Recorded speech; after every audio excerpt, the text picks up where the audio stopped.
gracias y les pido perdón a todos. Sobre todo a la abuela. Bueno, entonces vamos a ver el perdón hoy desde varios puntos de vista. Sí, desde un punto de vista espíritu, obviamente, porque estamos en un congreso espíritu, pero también lo vamos a ver desde un punto de vista terapéutico, de utilidad para mí, porque es útil, para qué necesito perdonar. O sea, desde un punto de vista práctico. Entonces, empezamos primero con unas citaciones del Evangelio, donde Pedro, acercándose a Jesús, le pregunta: si mi hermano me ofende, ¿cuántas veces lo tengo que perdonar? Y la respuesta muy famosa, bueno, él le dice, pero hasta 7 veces. La respuesta fue no 7 veces, sino 70 veces 7. La otra.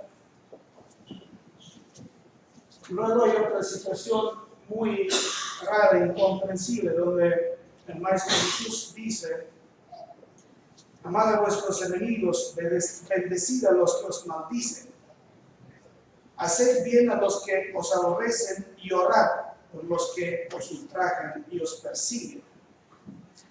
Que eso podría ser muy inaceptable para mucha gente. Bendecir a quien está matando a mi hijo. La cuarta citación son las últimas palabras famosas de nuestro Maestro Jesús en la cruz. Padre, perdónalos porque no saben lo que hacen. Y vamos adelante.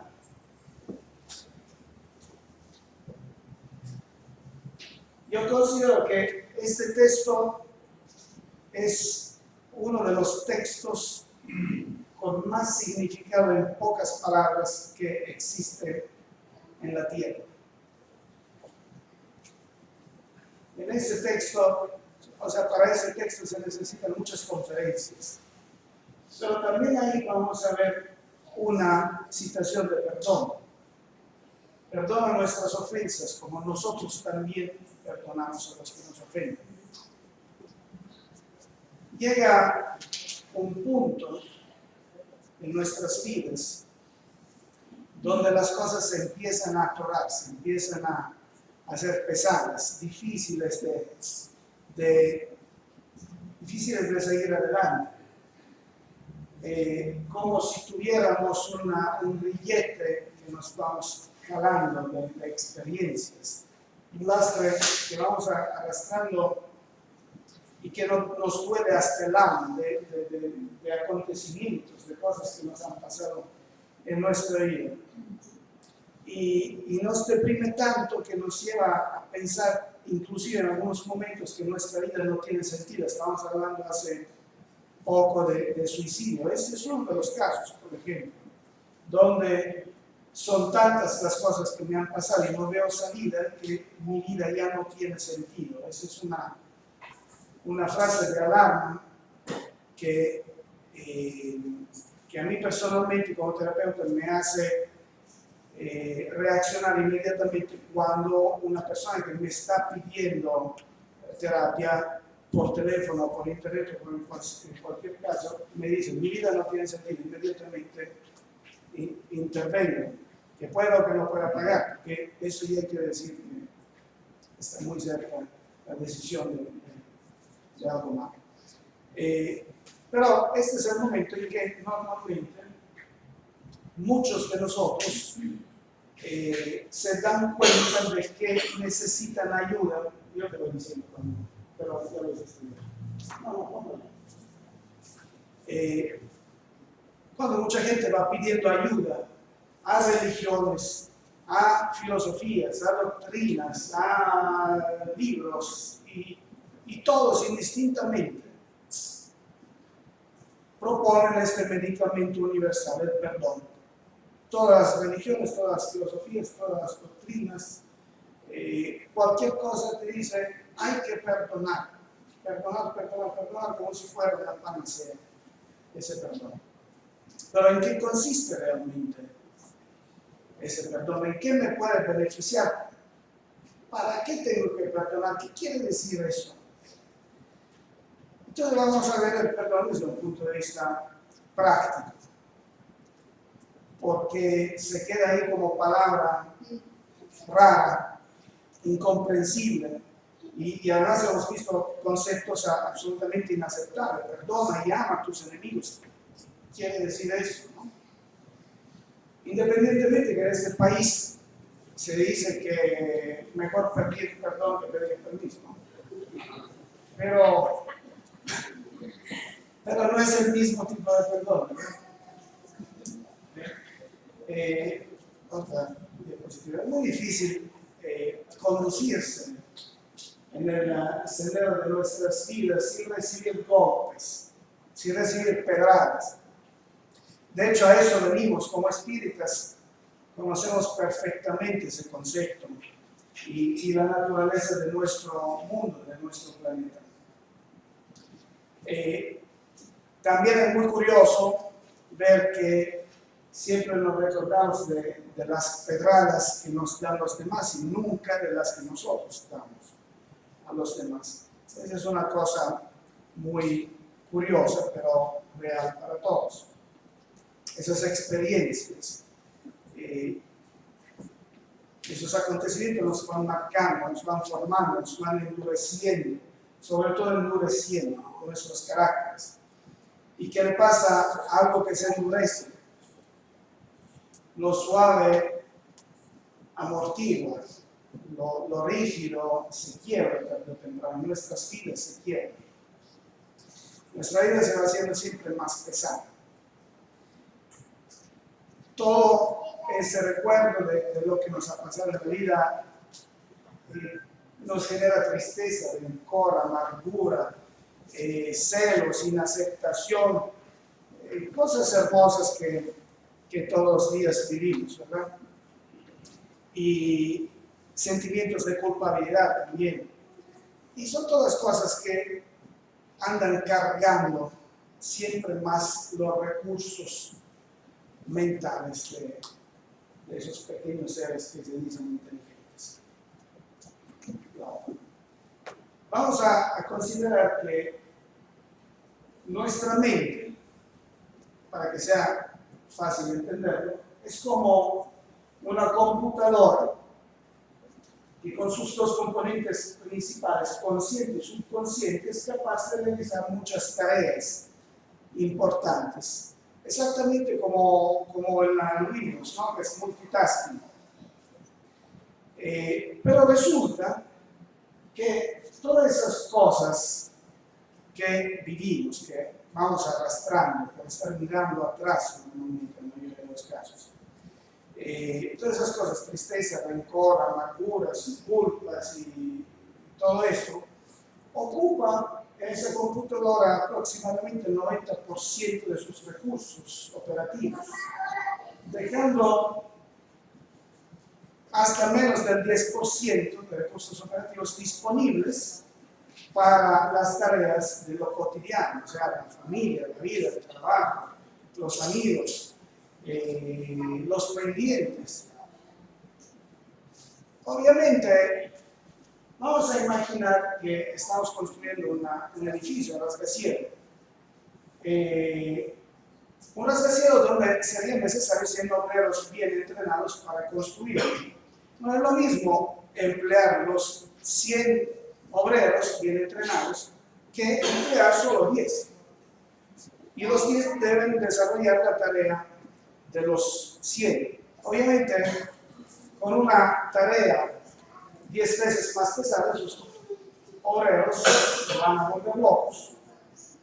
Harán el rascacielos chueco, se va a caer y no va a funcionar bien. Aplicado en nuestras vidas, eso quiere decir que mi vida me pesa.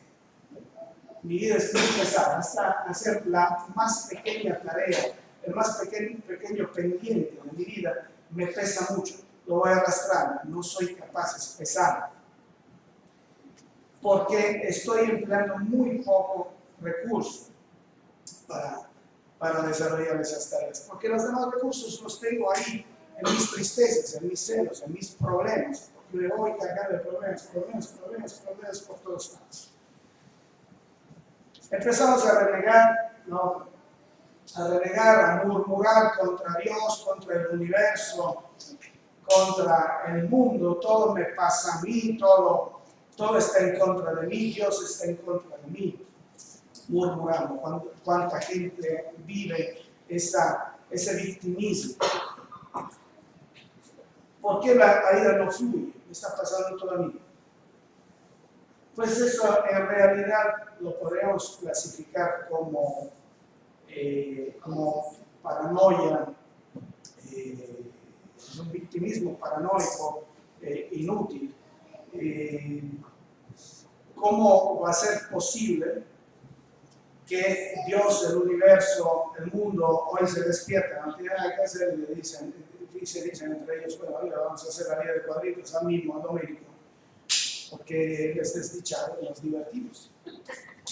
No, eso no puede ser lógicamente posible. Muchos decimos que todo eso que me pasa es mi karma, pero mi karma no entendido como el sentido real, el concepto real de la palabra, sino como un concepto de condenación, de condena, que tengo que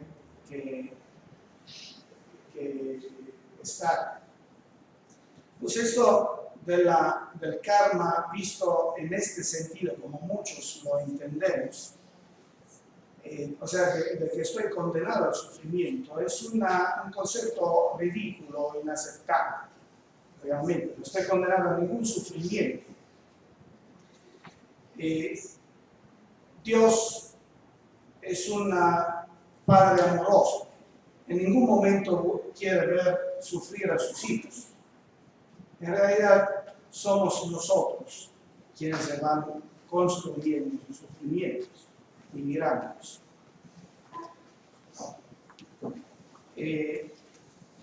Me gusta decir, así como broma, que cuando el ser humano nace, ahora vamos a entender una cosa, ¿cuándo nace un ser humano? Muchos podemos pensar cuando nace del vientre de su mamá, no. Ese es el cuerpo humano. El ser humano nace en el momento en que toma conciencia de sí mismo. En el momento en que el ser humano nace, toma conciencia de sí mismo, el principio creador, que podemos llamar Dios, en un sentido más amplio, el principio creador, le entrega un derecho inalienable, como si fuera un certificado, y es el derecho de libre albedrío, el derecho de tomar sus propias decisiones en cualquier momento, y es absolutamente inalienable. Hace rato Jorge estaba diciendo, ni Dios puede intervenir en el principio inalienable que él mismo da de libre albedrío. Vamos a verlo como certificado, el certificado de libre albedrío. Atrás de ese certificado hay una cláusula única, escrita en caracteres grandes para que la entendamos, aunque muchas veces no la entendemos. Esa cláusula dice, desde el momento que tienes la libertad de tomar tus propias decisiones, hijo mío, estarás libre de sembrar cualquier cosa que tú quieras, cualquier semilla. Pero ten cuidado porque estarás obligado a cosechar los frutos de tu siembra. De la cosecha que harás de tu siembra, obtendrás nutrimiento para tu cuerpo, para tu familia, para tu alma, para tu crecimiento y para tu ser. No podrás sembrar cebolla y cosechar fresas. No podrás sembrar odio y cosechar amor. En lo que vamos a cosechar está nuestro aprendizaje y estamos aquí en este planeta para conducirnos a un camino de aprendizaje y de crecimiento.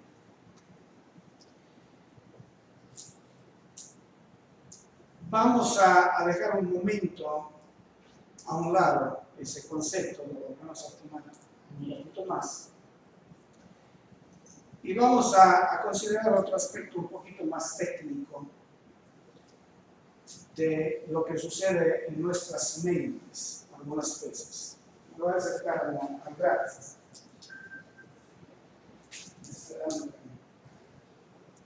Vamos a imaginar que esta es la línea de vida de un ser humano, un fulanito cualquiera.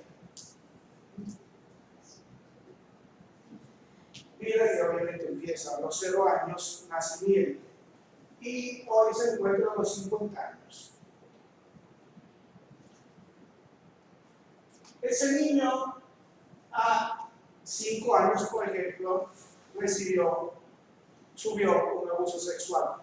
Estamos viendo ese gráfico porque desde el principio hemos dicho esta ponencia sobre el perdón no es simplemente espírita, es también desde un punto de vista práctico y psicológico.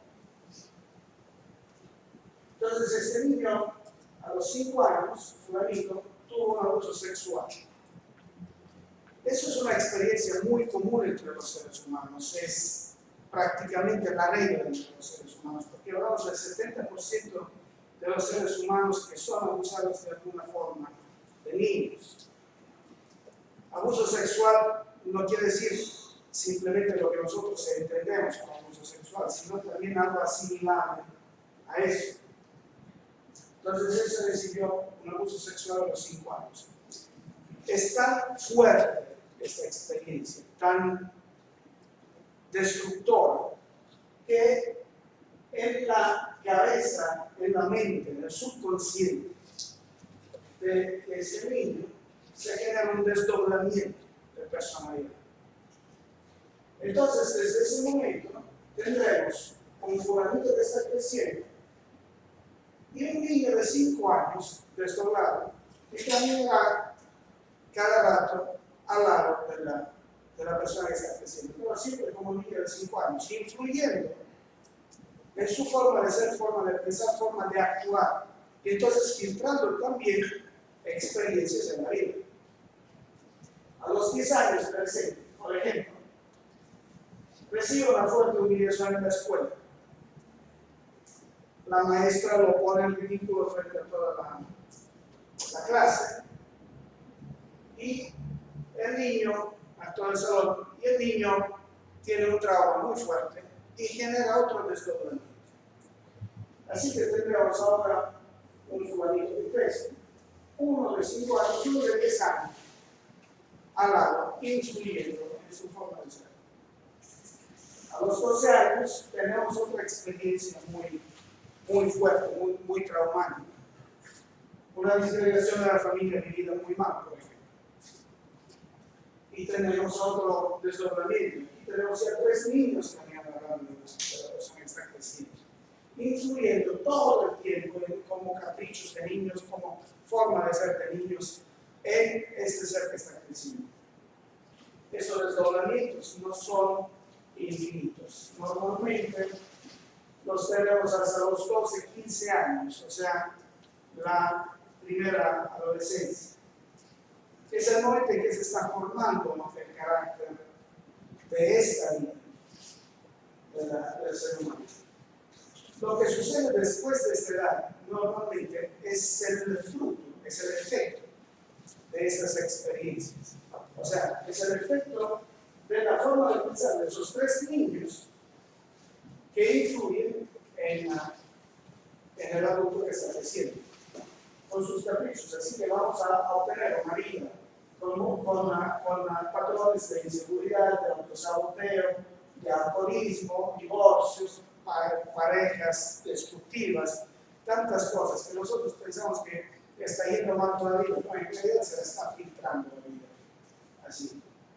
Esa persona llega a los 50 años, no es un caso de los 50 años, que ya desde los 45 en adelante empezamos a mirarnos atrás y ver que eso nos duele, ¿no? Y entonces ya 45, 50 años, dices, es que yo no puedo seguir viviendo con esta carga, necesito deshacerme de esta carga porque mi vida es demasiado pesada. Y entonces se empieza a buscar filosofías, doctrinas, religiones y todas las cosas que habidas y por haber, y hoy está en internet que encuentras de todo, y todos hablan de perdón. Perdón, perdón, perdón. Entonces el señor de 50 años dice, pues sí, tiene razón. Hay que perdonar lo que me hicieron a los 5 años, hay que perdonar lo que me hicieron en la escuela, hay que perdonar todo eso. No puedo seguir adelante. Entiendo que mis problemas vienen de allá. Vamos a ver esto figurativamente como un castillo de cartas. De niños probablemente jugaban a construir castillos con cartas de juego, ¿verdad? Vamos a imaginar que la base del castillo de cartas son las experiencias de hasta los 15 años. Y todo los otros pisos son el efecto. Así que toda esta vida con un patrón destructivo se rige sobre bases inestables. Si vamos a quitar las bases, entonces sí, a perdonar lo de abajo, el castillo se viene abajo. Luego les explico qué quiere decir eso. Pero en realidad, ¿qué sucede cuando uno llega ahí en la iglesia y cualquier otra cosa y dice, tengo que perdonar? Pues sí, perdono. Entonces se pone ahí y yo perdono. Pero su vida, su patrón de vida no cambia. Cuando uno perdona realmente, o sea, se libera de esa energía toral, su vida tiene que cambiar fuerte. Hay cambios intensos, es un antes y después en la vida. ¿Cómo va a ser que ese señor de 50 años intenta perdonar y su vida no cambia? Pues es sencillo, porque él dice, yo perdono al señor que me hizo abuso sexual. Pero al lado suyo hay un niño de 5 años y dice, oye, ¿y tú qué?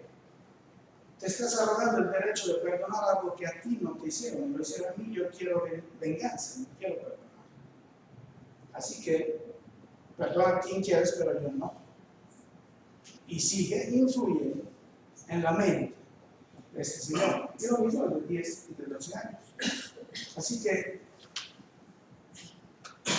el perdón sí es un medicamento oportuno. Pero todas estas filosofías no nos dan la posología para tomar ese medicamento. El medicamento es oportuno, pero no nos dicen cómo tomarlo. Vamos a ver. Todo ese gráfico que hemos visto prácticamente nos demuestra una constelación esquizofrénica, así se llama, que son personalidades múltiples. Pero ya que en este momento estamos aquí sentados cómodamente y podemos razonar con más tranquilidad, retomemos el concepto del libre albedrío de antes, o sea, que la siembra es libre, pero la cosecha es obligatoria. Y vamos a considerar lo siguiente. La realidad del mundo no es lo que es lo que yo, consciente o inconscientemente, me perdonarán el error gramatical que estaría, pero yo soy italiano, así que está permitido. Es lo que yo consciente o inconscientemente decido que sea. Así que yo siempre tendré el poder de cambiar en cualquier momento mi realidad y el mundo. O sea, la realidad que yo vivo no es la realidad, es mi representación de la realidad. Vamos a entenderlo un poco mejor esto. Vamos a ver, por ejemplo, la persona que me hizo ese daño cuando yo tenía 5 años, supuestamente me había abusado sexualmente. ¿Cuánto tiempo esa persona empleó para hacer su fechoría? Media hora. Yo decidí sufrir 45 años más. Entonces, ¿quién es más verdugo, él o yo? Soy yo. Exactamente. Todo depende de cómo nosotros vemos la realidad. Todo depende de cómo nosotros tomemos las cosas.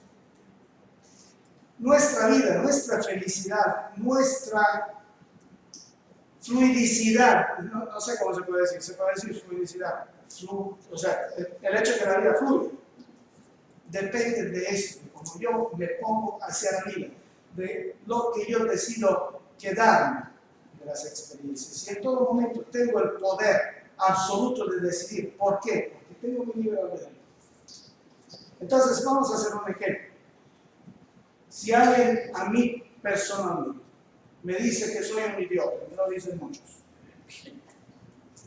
con la firme intención de ofenderme, ¿quién tiene el poder de defenderse en cualquier momento? Tengo yo, lo conservo siempre yo.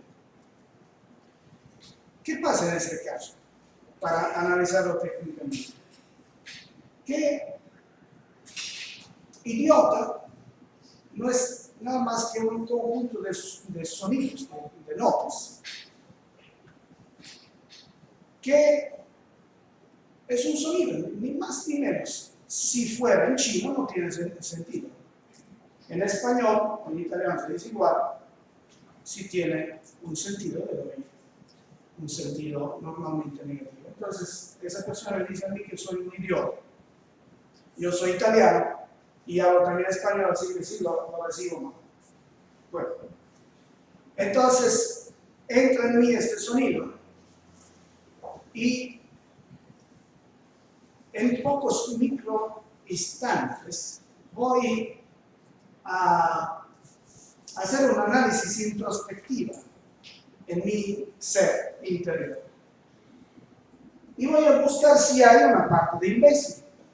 Y la encuentro porque sí me siento un imbécil, porque me siento, tengo una autoestima muy baja, así que me dicen idiota, soy un idiota, y me deprimo. La reacción que tengo después de haber recibido este sonido, tengo una reacción de depresión, de tristeza, porque me cantaron mi verdad. Y entonces tengo una reacción de depresión. Esta es una opción. La segunda opción, por ejemplo, puede ser que me llega esa palabra, yo busco en mi bagaje emotivo la parte de idiota, la encuentro, pero mi reacción es de ataque. Me enojo, te pego o te grito, no te permito que me cantes mis verdades. Atrás de cualquier ataque, siempre, cualquier ataque, violento o verbal, hay una frustración. O sea, diste en el seno, es el idiota que te está atacando en ese momento. Así que te estoy entregando mi certificado de idiotez con mi forma de actuar. Una tercera opción, en este caso, podría ser que me llega la palabra idiota, y yo te miro de arriba abajo y digo o pienso, bueno, ¿y tú qué altura moral tienes para decirme eso? O sea, no te reconozco poder, importancia como para decirme eso. O sea, y se va. ¿Cuál de las tres opciones consideran que me beneficie más? No se necesita una licenciatura en Derecho para entenderlo. ¿Y quién tenía el poder de decidir? Yo, en cualquier momento. Así que eso quiere decir, no podemos caminar por el sendero de nuestras vidas sin recibir pedradas. A eso venimos, eso nos dice. Pero es importante entender que en cualquier momento, cualquier instante, yo siempre, absolutamente conservo el poder de decidir con qué quedarme de esas experiencias. Si quedarme con una frustración un mal sabor que en todo momento me está afectando, me está envenenando el alma, o verla como oportunidad de aprendizaje, como algo que, una oportunidad, algo importante que me pasó, ahí he aprendido algo, y guardo el buen sabor de ese aprendizaje. Eso me beneficia. Yo tengo el poder en todo momento. Las cosas en realidad suceden siempre de una forma neutral. No son ni buenas ni malas. Siempre, como hemos demostrado de nosotros, depende darles una valencia negativa y suceder dar una valencia neutral positiva y aprovechar. Para Dios, para el principio creador, no existe el pecado, existe el error, solo el error. La visión del pecado es algo perverso. No podemos creer en un Dios perverso, podemos creer solo en un Dios sumamente amoroso. Así que para Dios amoroso no existe el pecado, existe el error. Y ahora digan ustedes, ¿cometer errores es bueno o malo?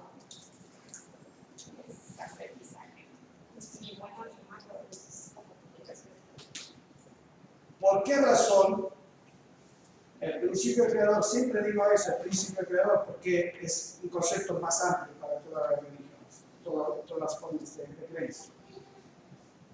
¿Qué razón tendría el principio creador de entregarle a un ser humano que acaba de tomar conciencia de sí mismo, es un bebé inútil, un poder tan grande y tan absoluto que es el libre albedrío, poder tomar en cualquier momento la decisión de ir a París y ametrallar gente? O sea, ¿está loco Dios o qué? Por supuesto que no, no está loco. Ahí está lo sublime, lo inmenso del amor de Dios. ¿Por qué eliminemos el concepto de pecado? Vamos a verlo como esta cosa. ¿Cómo puede un niño entender? Estoy viendo si la diapositiva está correcta. ¿Cómo puede un niño entender que puede ser sumamente doloroso acercarse a una estufa caliente si primero no llega, no se quema y después lo entiende? Tiene que probarlo para entender. O sea, cometer el error es equivocarse para luego entender que estaba yo equivocado y he podido aprender. Todos estamos inscritos y estamos cursando el colegio más costoso del mundo, es la escuela de la vida. Entonces en la escuela de la vida se aprende a trancazos. ¿O hay alguien que pueda afirmar lo contrario? ¿Sería el principio de la reencarnación? Sí, por supuesto. Siempre lo vamos a ver desde ese punto de vista. Pero en realidad, ¿por qué cometemos errores? ¿Por qué Dios nos da permiso para cometer errores, para lastimar a otros? Porque de ahí luego aprendemos.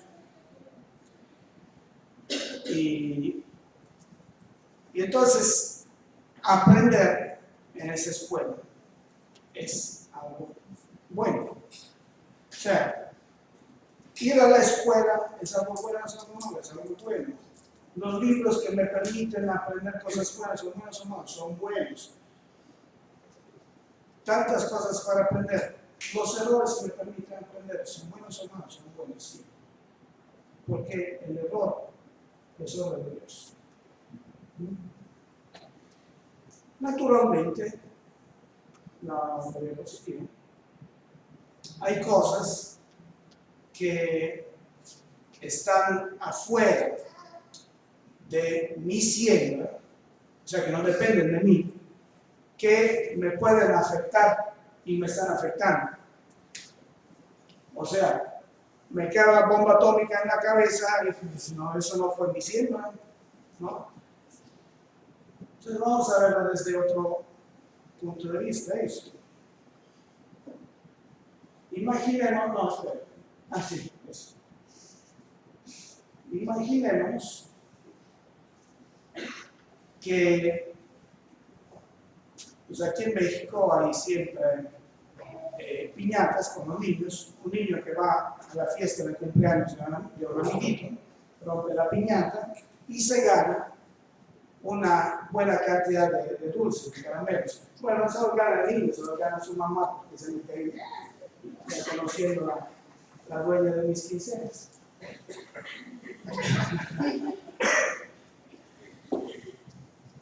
Entonces el niño se siente súper dichoso en ese momento de tener esa recompensa, ese botín de caramelos. Así que regresa a la casa todo feliz, ahora me los voy a comer todos. Y su mamá se los quita. No, hombre, esa mamá es desgraciada, es la más mala del mundo. Está imponiendo un sufrimiento a su hijo en ese momento que el hijo no está en condición de entender. Pero realmente en este caso es maldad de la mamá, ganas de la mamá de provocar un sufrimiento a su hijo, o es inmenso amor hacia un hijo que no puede entender en ese momento lo que es bueno para él y lo que es malo para él. Entonces, cuando nos suceden cosas que están afuera de nuestra sigla, vamos a verlo desde ese punto de vista. En ese caso, me viene a la mente otro pasaje del Padre Nuestro, que hemos dicho que es un texto con significado inmenso, donde siempre decimos, hágase tu voluntad. Lo decimos con la boca y nunca conectamos el cerebro cuando lo estamos diciendo. ¿Qué quiere decir hágase tu voluntad? O sea, hágase tu voluntad, Padre, porque tú sabes lo que es bueno para nosotros. Mientras nosotros en este momento no estamos en condición de entender. Así que aceptamos con amor, con sonrisa, las pruebas que nos mandas, porque es que nos estás quitando los caramelos en vista de un bien mayor. También vamos a estar fuera de tema, pero quisiera decir una cosa para precisar. Dos conceptos que parecen que están en contraste uno con el otro. O sea, mi libre albedrío y hágase tu voluntad. ¿Dónde termina mi libre albedrío? ¿Dónde empieza la voluntad de Dios? Normalmente nos parece que son dos conceptos contrastantes. En realidad no lo son.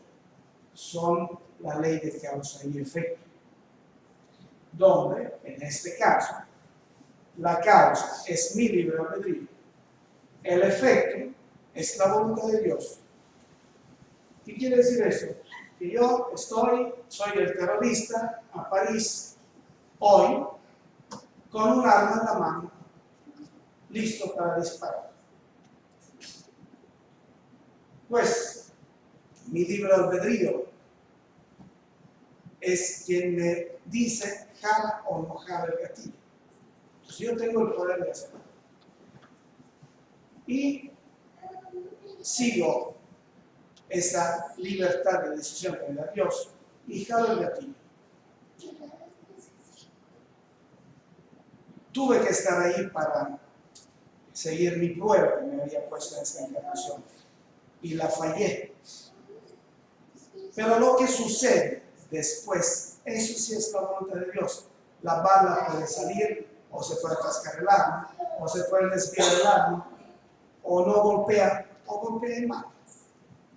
Esa es la voluntad de Dios. Así que mi libre albedrío en este sentido es la causa, la voluntad de Dios es el efecto, y el efecto siempre está bajo la ley del máximo aprovechamiento absoluto. O sea, todos los que están ahí alrededor se están beneficiando de esa condición.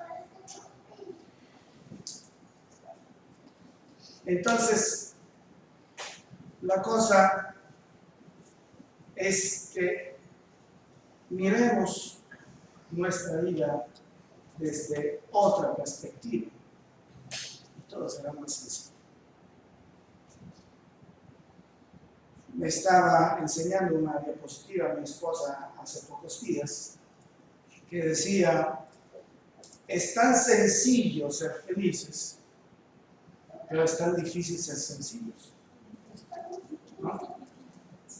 En realidad, ese es el punto. Cambiemos nuestra perspectiva y nuestra vida será más fácil y sencilla. Es tan fácil ser felices. Vamos a meter la otra diapositiva. Esa es una diapositiva muy fuerte. Así que vamos a entender qué quiere decir me pongo bajo otra perspectiva. Imaginémonos un país hipotético cercano. Digo hipotético porque no quiero decir Belice, que es el único país cercano que tenemos. No está también Guatemala. Una isla X. Una enfermedad en esta isla mata 100,000 personas. Una epidemia. Hipotético. ¿Cómo nos llega esa noticia? Normalmente nos llega como noticia trágica. Y lo es. 100,000 muertos es una noticia trágica. Así que estamos viendo el punto de vista negativo de esa noticia. Hemos dicho que todas las cosas pueden ser vistas desde un punto de vista negativo, positivo o neutral. Y de eso depende también mi respuesta y el efecto que tiene toda experiencia en mi vida. Así que yo ahora estoy recibiendo esa noticia como noticia negativa, 100,000 muertos en un país cercano. También lo puedo ver de forma neutral, porque a finales de cuentas es en otro país, lejos de mí, no conozco a nadie, nunca me cruzaré con algún familiar. Es una noticia que hoy está en la televisión, mañana ya no está, pues se me resbala. Ese es el lado neutral. ¿Cuál puede ser el lado positivo de una noticia tan trágica? Hay muchísimos lados positivos, pero así para reírnos un momento, vamos a ver uno surreal. Imaginémonos que en ese país cercano, por la emergencia, no tenían suficientes ataúdes para enterrar a esos 100,000 muertos. Y yo aquí tengo una fábrica de ataúdes y me cae un contrato por 100,000 ataúdes.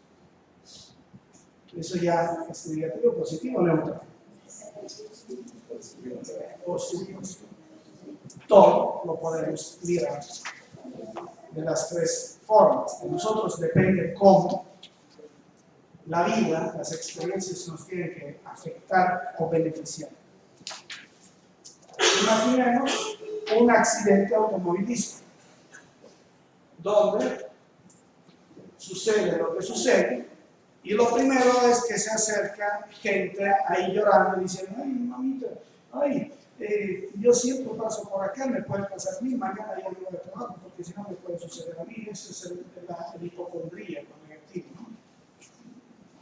También se va sacando una masa de gente curiosa, neutral, curiosa, nomás para ver.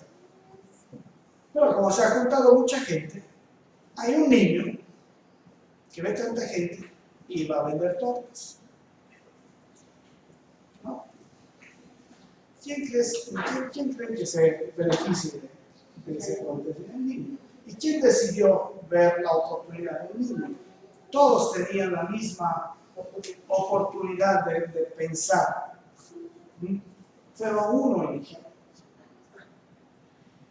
Cualquier experiencia, hasta la más grave en mi vida, cualquiera, presenta los tres aspectos y yo tengo el poder de decidir cuál es la peor cosa que puede suceder en el mundo, la cosa que nos están empujando en ese momento, la guerra.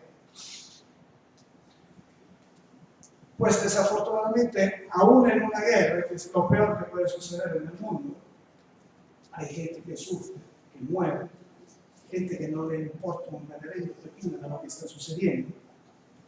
como a nosotros aquí no nos importa nada de las guerras que hoy ya hay en el mundo, y hay gente que se beneficia de las guerras. Y todos tienen el poder. Así que tratemos de ver las cosas desde otra perspectiva y todo será muy sencillo. Vamos con la perspectiva. Los seres humanos tenemos una costumbre, unos hábitos muy raros. Estamos convencidos que tomándonos diario una pequeña cantidad de veneno, pastillas de veneno diario, podemos hacer que se quede envenenada otra persona con ese veneno que nosotros tomamos. O sea, yo me tomo un veneno y mi gran amiga Tony se queda envenenada. Eso puede ser posible. Obviamente no. El veneno mata solo a quien lo toma. Siempre. Pues seamos realistas. Porque resulta que odio, rencor, amargura, celos, culpas, todas esas cosas tan hermosas no son otra cosa que pastillas de veneno que yo diario decido tomar en memoria de la persona que me hizo daño hace 40 años. ¿Quién se está tomando la pastilla de veneno? Yo. Hemos dicho al principio, o sea, ¿quién decidió sufrir 45 años? Yo no estuve tomando pastillas de veneno todo ese tiempo. La próxima. Así que ahora podemos entender esa frase muy famosa del Dalai Lama. Que a veces parece simpática esta frase, pero tiene mucho sentido. Si no perdonas por amor, güey, por lo menos perdona por egoísmo, por tu amor propio. Güey. O sea, es importante. El güey en este caso es importante. Porque en mis conferencias sobre la hipnosis, donde explico la diferencia entre mente consciente y mente subconsciente, me gusta decir que el subconsciente, que los que trabajamos en eso nos damos cuenta que nuestro subconsciente es nuestro espíritu, nuestro ser, nuestros pensamientos. Y nuestro consciente es el órgano cerebral. Pero el órgano cerebral, el consciente, que nos conduce todos los días adelante, es la parte imbécil de nosotros. Así que es un güey, un imbécil que nos conduce a cada momento en nuestro camino de vida y nos permite lastimarnos con las pastillas de veneno que nosotros mismos todos nos tomamos. Por eso, güey. Entonces, ahí está Dalai Lama, dice, perdona por egoísmo, por lo menos. Si estás bien, tu salud está mejor. Podemos considerar dos niveles de perdón, por lo menos en mi punto de vista. El primer nivel es entender que yo te estoy dando, a ti que me has ofendido, el poder para seguirme lastimando en todo momento. Porque en todo momento, en tu memoria, me estoy tomando esas pastillas de veneno. De amargura, de tristeza, de inaceptación, de odio, de rencor, de tantas cosas. En tu memoria me estoy sintiendo mal, o sea, te odio, pero el otro ni se está recordando de lo que me hizo. Soy yo que te odio, yo me estoy lastimando. O sea, el otro ni en cuenta, ya se está por su camino, han pasado 40 años. Y si yo voy a decir te odio, dice, ¿todavía estás pensando en eso? Pues sí, me enganché mi vida ya. ¿No? Entonces, El primer nivel de perdón es entender ese concepto. Yo me estoy lastimando en tu memoria y te estoy dando todavía tanta importancia y tanto poder en todo momento, cuando tú no te lo mereces, y yo merezco ser feliz y vivir mi vida. Yo merezco mi vida, merezco ser feliz, merezco que todo me fluya. Así que hoy lo entiendo. Y perdonar no quiere decir estoy de acuerdo con lo que tú me has hecho, quiere decir entender esto. En ningún momento estoy de acuerdo con lo que tú has hecho. Es un error, por supuesto. No estoy de acuerdo con tu error. Pero ya no quiero sufrir. Ya no quiero bloquear mi vida. Lo entiendes, así que te perdono, te entrego al universo. Vete al universo. Ya no quiero saber nada más de ti. De ahora en adelante, lo que recordaré de la experiencia que tuve contigo es nada más un aprendizaje. Sin carga emocional. Un aprendizaje sin carga emocional. De la misma forma que no me genera ninguna emoción cuando me recuerdo el día que aprendí las focadas. Es un aprendizaje, no tiene carga emocional. Así que de ahora en adelante te perdono, te entrego al universo, y yo sigo mi vida. No existe que te perdono, no olvido. Eso sería incongruente conmigo mismo, sería tomarme el pelo a mí mismo. Vete, quiero volver a tomar las riendas de mi vida. No me interesa nada más de ti. De ahora en adelante, yo ya soy libre. Este perdón, por más que sea el perdón egoísta del que habla el Dalai Lama, pues hay que reconocer que tiene un poder inmenso en hacer que mi vida fluya y sea feliz y sano de salud. Porque si nuestro libro estaba diciendo que los tumores hay un ángel negro, sí, pero ese es un efecto, no es una causa. Luego se lo explicaré. Ese es un efecto, no una causa, lo del ángel negro o del animal. La causa son mis emociones. El ángel negro después quiere y completa la obra. Así que tomo las riendas de mi vida, perdono, y aunque sea el perdón egoístico, tiene un fuerte poder liberatorio sobre mi vida y mi felicidad.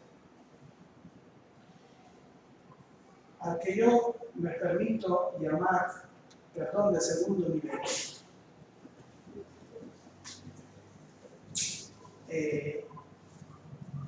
eso es un concepto más elevado, más complejo, intenso, hermoso. Hace aproximadamente 2000 años nos encontramos en la historia con un personaje muy peculiar. Ese señor apareció de repente diciendo que existe la casa del Padre, de donde todos procedemos, hacia donde todos tenemos que regresar.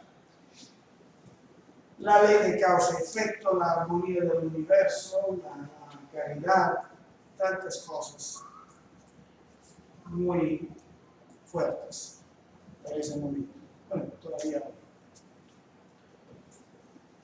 Pero este hombre,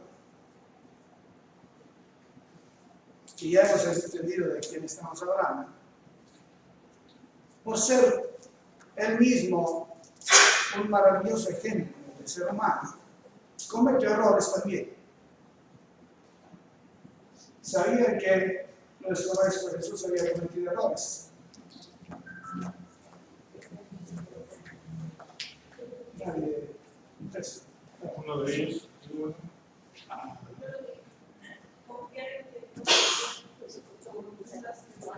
That's it. Otra digo, sin embargo, Él cometió muchísimos errores. cumplió una función también. Pero En el sentido del universo, todos, con la ley del máximo aprovechamiento absoluto, cumplimos una función. Pero Jesús era humano y cometió errores. Uno de sus errores, parte de Judas, fue que haciendo lo que él hacía de bueno, no se dio cuenta de que estaba pisando intereses establecidos de algún poderoso de la época, que lo hicieron meter preso. Claro que cometió errores Jesús, pero vamos a entender una cosa más grande de esto. El hecho de cometer errores, enfrentarnos y aceptarnos es una de las más grandes enseñanzas de Jesús. ¿Sí? Vamos a verlo como maestro. Esta es una de las más grandes enseñanzas de Jesús. El hecho de que el ser humano comete errores. Y es un don divino cometer errores. ¿Quién hubiera recordado a ese hombre si no hubiese cometido ese error y se hubiese muerto de viejito en una cama? Nadie. Con ese error, ese hombre cambió el curso de la historia. Fue tan provechoso ese error que cambió el curso de la historia. Esa es una de las grandes enseñanzas. Pero gracias a ese error, tuvo que sufrir porque lo azotaron, lo injuriaron, se enojaron de él, lo humillaron, lo hirieron. Le hicieron cargar el instrumento de tortura hasta el lugar donde lo iban a justiciar. ¿Y cuáles fueron sus últimas palabras?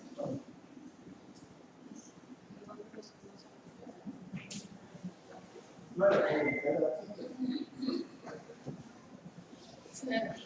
sus últimas palabras: Padre, perdónanos porque no saben lo que hacen.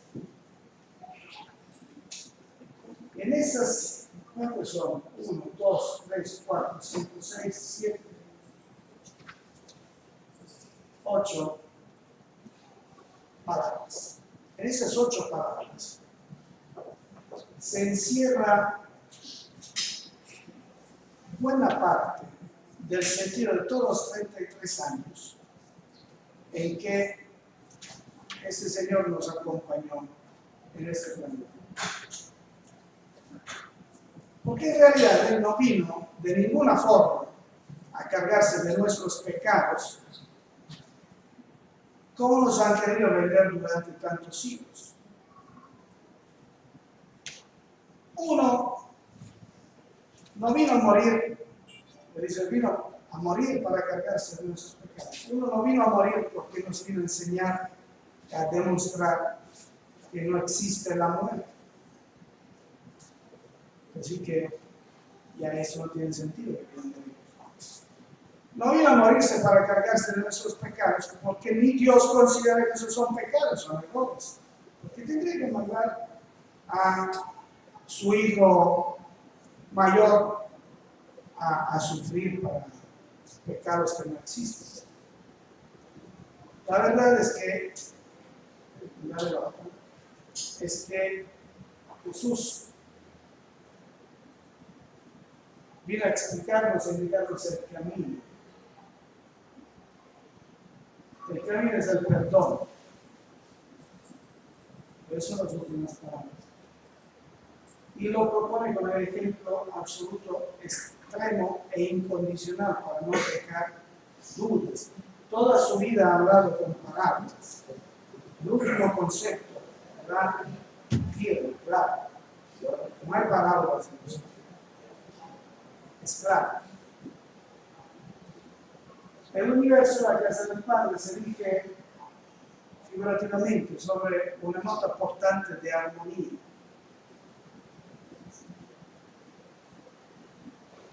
Y nosotros, en nuestras encarnaciones, con nuestras experiencias, nuestros dolores, idiosincrasias, nos desafinamos de esa armonía.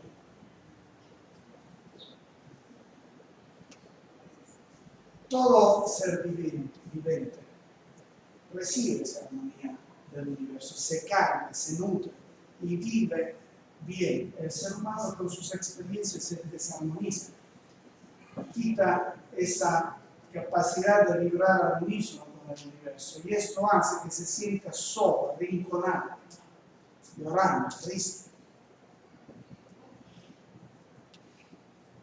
y no puede vivir plenamente su vida.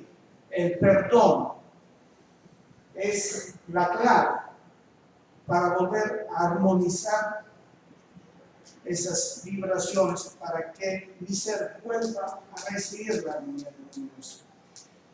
Vamos a imaginar dos diápasonos. ¿Saben qué es un diápasono?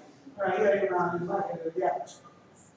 El diápasono es un instrumento que sirve para afinar las guitarras. Emite una frecuencia. Bueno, si ponemos dos diápasonos de la misma frecuencia y golpeamos uno, la vibración se transmite, el otro se llama resonancia. Nosotros vibramos en resonancia con la armonía del universo. Cuando estamos encarnados y con esas experiencias, nos desafinamos y ya no podemos recibir esa resonancia que nos recarga. El perdón es el diapasón que nos permite volver a reafinar esa frecuencia. Esa última frase del Maestro Jesús, junta con otra incomprensible que hemos visto antes, que tengo, me exhorta a perdonar a mis enemigos que me han lastimado y quien ha matado a mi hijo. Tiene que ver con el hecho de que yo estoy pasando en este momento por estas experiencias. Porque en otro tiempo yo mismo provoqué esta misma clase de dolor a otro hermano. Y generé en ese momento la necesidad de reafinar, de entender. Por eso me encuentro en esa situación. Así que tú, hermano mío, que me has hecho esto en ese momento, cometiendo el error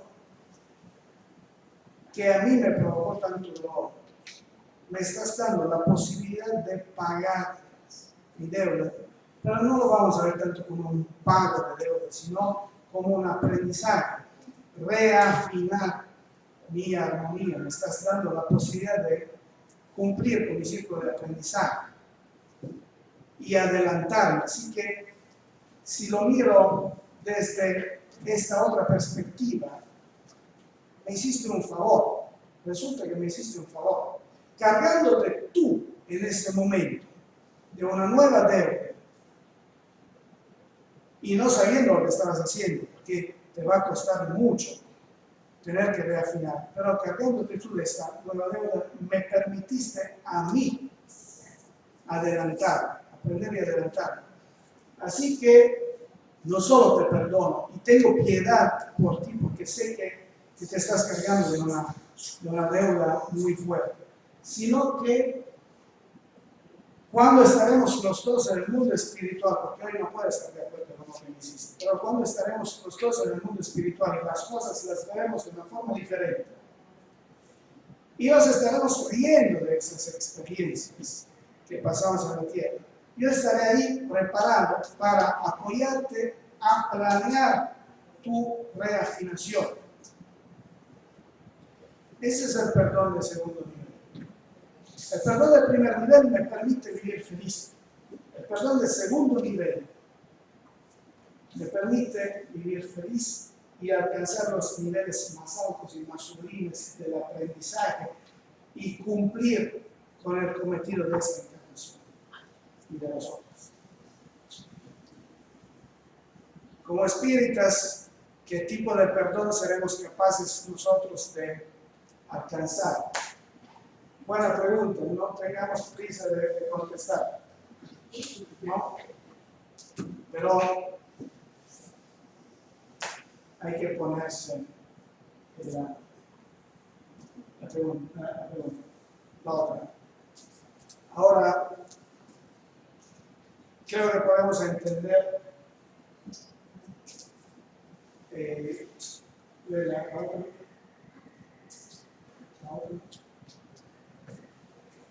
Ahora podemos entender por qué se nos propone siempre ese medicamento universal, el perdón. El sentido ya lo hemos entendido. Ahora nos falta entender cuál es la posología, porque hemos dicho que es perdón, pero no cambia mi vida. Cuando he perdonado, cuando he soltado esa energía, mi vida tiene que cambiar. Muchísimas disciplinas ofrecen este medicamento, pero sin dar la posología. Nos podemos dar cuenta también que muchas veces, como en el caso del señor de 50 años, por más que pensemos que hemos perdonado, en realidad nuestras vidas no cambian. En hipnosis tenemos un texto, ahora lo vamos a hacer. El perdón, para ser efectivo, se tiene que hacer en el subconsciente. Es el subconsciente, o sea, mi espíritu quien está aprendiendo. Y es él que tiene que hacer esto. Eso se puede hacer de dos formas, o un camino largo, catártico. En mi caso personal, yo he superado esas cosas, he tenido parte de ese crecimiento. En el estudio del espiritismo, en mi profesión de hipnólogo y en mi familia. Pero no todos podemos esperar tanto tiempo. Para los demás se puede hacer con la hipnosis. Y en hipnosis tenemos un test, una prueba para ver si alguna experiencia que en el pasado me había afectado y yo pienso haberla superado, tenemos ese test para ver si realmente lo he superado. Así que quien lo quiera hacer, lo podemos hacer hoy. Bueno, se lo explico nada más.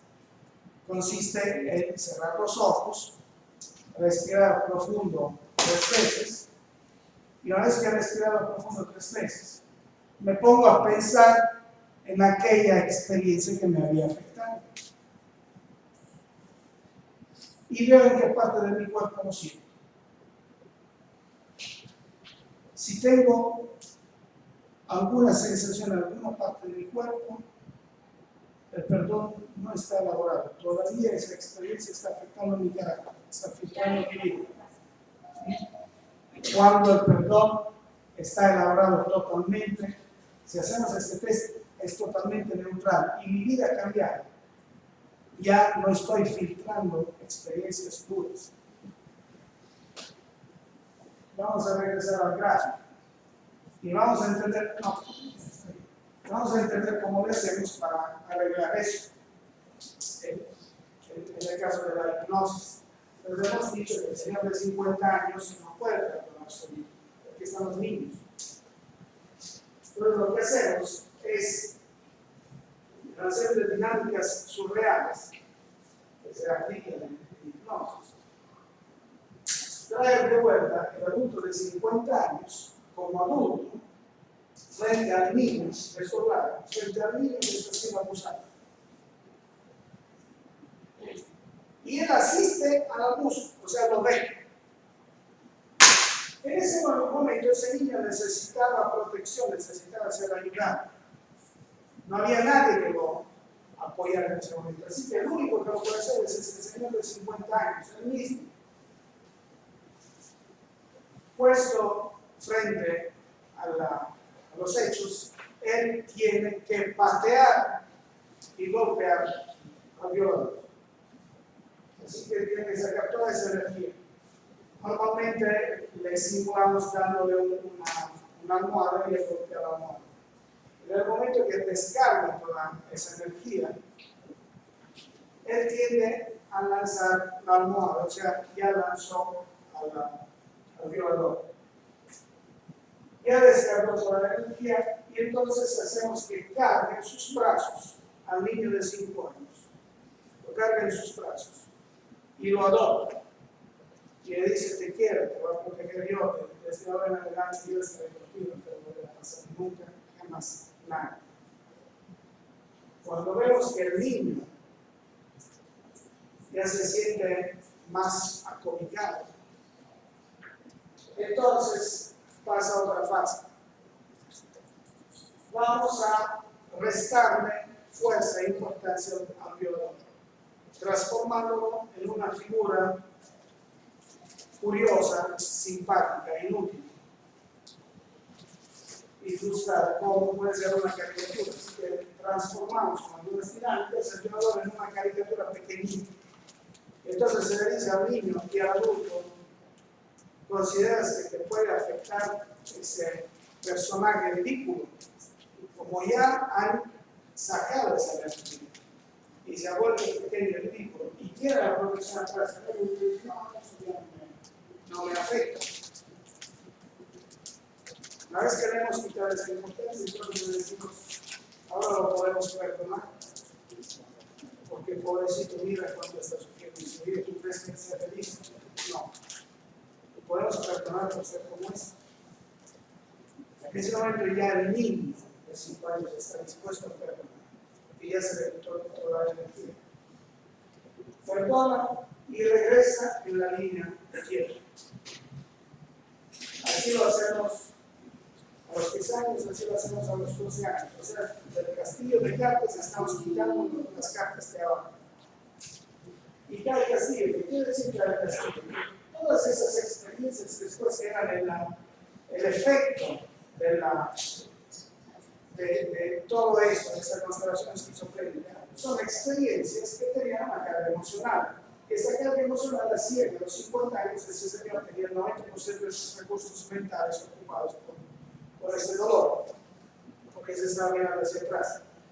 No podemos cambiar el pasado, no podemos cambiar la carga emocional que tiene el pasado y cambiar la familia que le está afectando en el presente. Así que, eliminando esto, como un castillo de cartas cae, todas las cargas emocionales de cualquier otro acontecimiento caen. Y el señor de 50 años, cuando despierta, que regresa a la realidad, estará totalmente libre de ese dolor y libre de caminar por su vida tranquilamente. Su vida habrá cambiado para siempre y es un antes y después en su vida. Habrá perdonado. Ahora vamos a contestarle a Pedrito cuando le pregunta a Jesús cuántas veces tenemos que perdonar. Y pues la respuesta atrás de eso podría ser otra pregunta que le haría el Maestro Jesús. Y sería: mi querido y amado Pedro, ¿cuántas veces necesitas ser feliz y vivir plenamente tu vida? O sea, ¿cuántas veces tengo que perdonar? La respuesta es una pregunta. ¿Cuántas veces quieres ser feliz en tu vida? Todas las veces que quieres ser feliz tú, tira la basura todas las veces. No lo tomes en cuenta. Esa es la respuesta. Me permito cerrar esa charla con un análisis blasfemo de ese texto que todos amamos muchísimo, donde en la traducción que nos ha llegado al español, en italiano es diferente, eso podemos hacer solo con el español. Decimos: perdona nuestras ofensas, como también nosotros perdonamos a los que nos ofenden.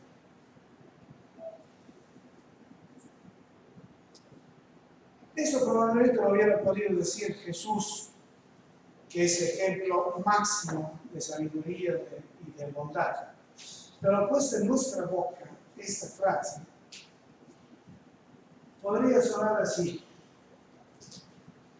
perdona nuestras ofensas como,